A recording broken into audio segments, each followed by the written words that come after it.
Adding vectors in 2 dimensions is a little bit more involved. Here's a short vector path.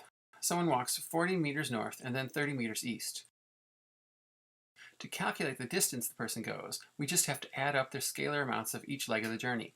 40 meters plus 30 meters is 70 meters. Easy. But what about the displacement? It might help if I draw it in. Now it's easy to see. The difference between start and finish is represented by this red resultant vector. My picture now looks like a right triangle. The side I want to measure is the hypotenuse. I can find that with the help of the Pythagorean theorem. The square of the resultant is equal to the square of the x component plus the square of the y component.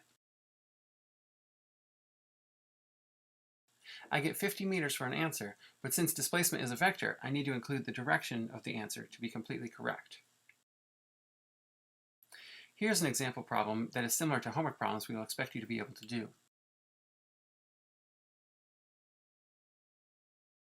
There are 3 legs to the motion. Let's first calculate the distance. 40 meters plus 15 meters plus 25 meters is 80 meters. No problem.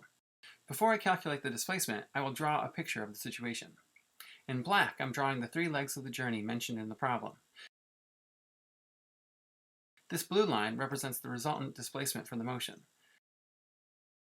The resultant has x and y components that I'm indicating in green. The green and blue vectors form a nice right triangle. I can use the Pythagorean theorem to sort this out.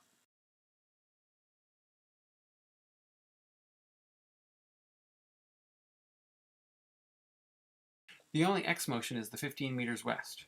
In the y direction, we're moving both 40 meters north and then 25 meters south.